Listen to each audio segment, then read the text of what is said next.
Hi guys, and welcome back to yet another history thing. But you must be hating my voice by now, haha. Anyway, so last time we talked about the rise of the Führer. Today we're going to talk about his domestic policies because, again, obviously he has to manage his own country. So, Hitler's aims as a whole are pretty, well, if one uses just his hindsight and historical stuff to look at it, it's pretty, there's a general theme towards it. Make Germany great again, quote unquote, Trump TM, and expel all the inferior races and make Germany into this pure Aryan tribe. Now, he has a huge focus on the theme, not theme, but like the concept of racial purity, because he believes, again, the Germans, the blonde hair, blue eyes people will have like, how should I say, it's über alles, above everyone else, as per the national anthem, Deutschland über alles, Germany is above all, greater than all. So he wants to build a Volksgemeinschaft, a people's community, build a classless society by replacing individual liberty with securing the greater good of the nation. Basically, he wants everyone to be mindless ants in this way, a classless society that is not communist by... It's actually quite similar, because greater good of the nation, greater good of the state, classless society. But he wants to build a community that will be the same and that everybody can contribute to the welfare and the expanse and the purity of Germany. He removes non-Nazi influences because he wants to secure his power and make everything pure, dedicated to him and National Socialism. He focuses on foreign policy and military. His domestic policy is to focus on foreign policy and military, yes. Because, again, he wants to build up this, not just image, but this sustenance that Germany is great. He puts extreme focus on the youth. This is actually a quite good plan because Germany's future...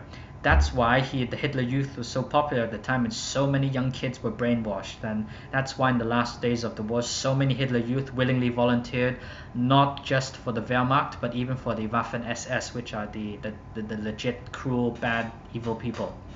As we can see, through brainwashing and harsh rule, he managed to receive the support he needed to pursue his foreign interests, because when you have a 95% belief rate, everybody's gonna follow you wherever you go.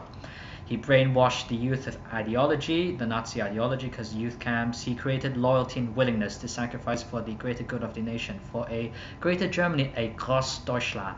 So, because you can see how horrifying it is, because by mid-war, not even by mid-war, by early war, like 40 to 41, if you go into any German house, you will find that most kids are like believing that what they do in the future, or joining these groups, or even volunteering for the Wehrmacht or any branch of the military, including the SS, they believe that it's like almost like a religion. What they do will grant them benefits and greater good of their homeland, and what they do is devoted to one true leader. So it's a cult, it's a religion, basically. As I said, 95% population loyalty to Hitler, the children were brainwashed, and Hitler Youth rose to prominence because the youth were being focused on, and the youth were now in uniform, beating up Jewish people and just doing very Nazi things.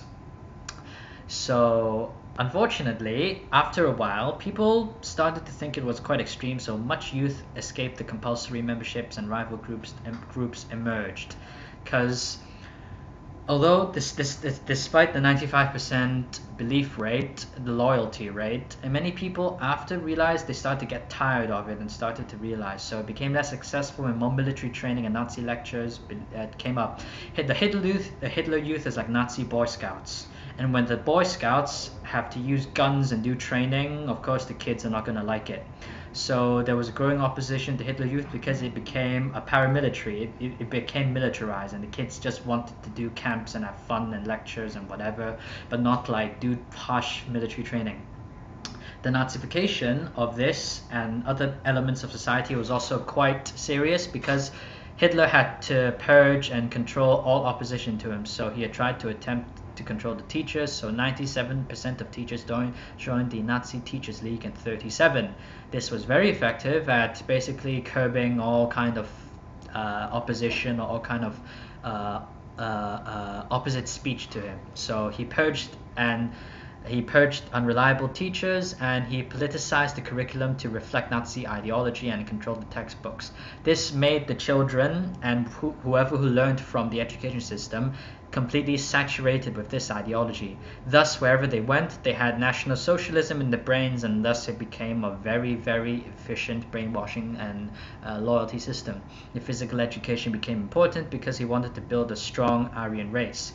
This is very ironic because Hitler himself is not German, he is not blonde-haired, he is not blue-eyed, and he is a weakling. So if we move on, he created ignorant individuals who could not think for themselves and were dependent on Nazi ideology. The entire youth were now, as we see from this picture here, raising flags, dressed up in, I will admit, slightly good-looking uniforms, and just parading around slogans and saying, all praising Hitler and praising the Nazi party, which was very dangerous. You've just basically created an entire sheeple. You've created sheeple. Sheep people. Separate spheres for men and women. Men expected to work for the Reich, women were expected to work for the family. So as we can see, the men were all sent to the front lines, guns, physical training, blah blah blah, whatever, and the women were expected to become literally baby factories, to create a domestic Germany that's highly efficient, create babies that are Aryan babies, and promote the strong Aryan race.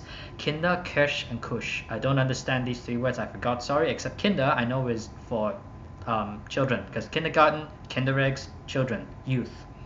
Das Kinders. Hitler rejected the modern Bolshevik ideas of female emancipation.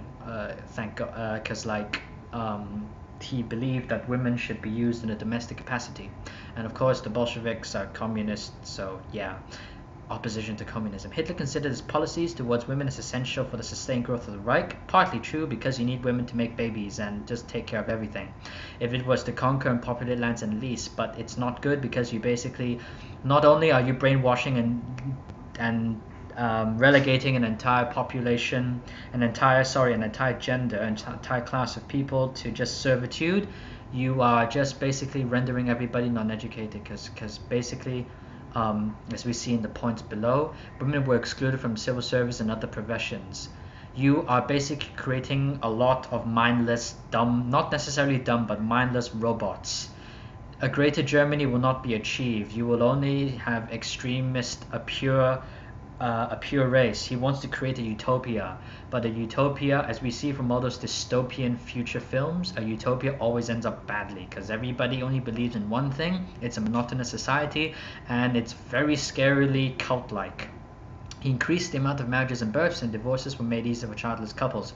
Hitler was really focused on making babies. So yeah, he wanted to populate Germany as much as possible so that within a few years, if they were still fighting, they had children growing up, more soldiers, he could sustain the manpower, because like more children could grow up to fight, more children could become soldiers, etc, etc. Marriage loans were reduced by a quarter for each child a family had, but only granted to women out of work. There were welfare payments for mothers because he wanted to support the idea that women should be domestic. Abortion and birth control was restricted because he wanted any sexual act, anything that people do, to be for Germany, and thus he kind of cut on the private liberties of people. The blonde-haired, blue-eyed Nordic Germans, Aryan, were a race. He believed that they were the master race, and all races were inferior and arranged in hierarchy beneath them, where the Jews were somewhat at the bottom and the black people were actually higher than the Jews, which is actually quite insulting. It was the destiny of the Aryan race to conquer the lands of the inferior Slavs in the east. To quote Bill Wirtz, you could make a religion out of this, and it's not a religion, but it's a dangerous belief cult. It's an extremist ideology. And part of his foreign policy, as we've discussed last time in his rise, is like blaming all the other groups. And the biggest one, of course, he's known for the Jews. He's known for like destroying the Jews. He blamed the Jews for the defeat in the last war, the inflation of 23, the economic collapse of 29 to 32, and in schools all children were taught to hate Jews. This picture below is from a bit later, from 1938, Kristallnacht, in which the SA were sent to just raid and destroy Jewish shops. He blamed this particular group and ended up believing it himself since 1924 it was his destiny to eradicate the Jews because they did not have a country at the time. They were considered like gypsy people. He considered that they were leeches. They were people who used up the society and used up resources of the society and did not contribute. He believed that the Jews were the reason of Germany's poor condition. So thus, with a population that's 95% loyal to him, and with a lot of all classes being brainwashed to believe and follow his orders, he found it very easy and very efficient for him to just eliminate this race. And unfortunately, we had the Holocaust later. Please don't believe all those Holocaust deniers, because 6 million people vanishing off the planet is going to be suspicious. So yeah. Anyway, this is a bit of his domestic policies. There will be, as usual, notes in the description below. Thanks for watching and listening to my rambles. Please subscribe for more, and I'll see you next time. Oh yeah, and by the way, look at this picture. This shows his focus, and those drawings, I will admit, are good. This like Jugend dient dem Führer, something children for the Führer or something.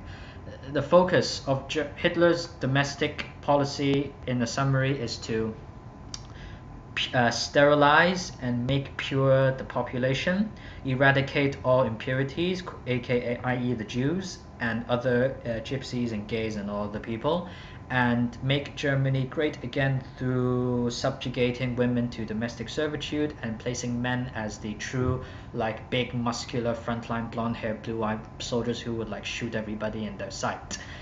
And look where that got him. A nation of dumbasses and mindless sheeple, and Germany losing the war and everybody in ruins. Anyway, thanks for watching. See you next time. Bye bye.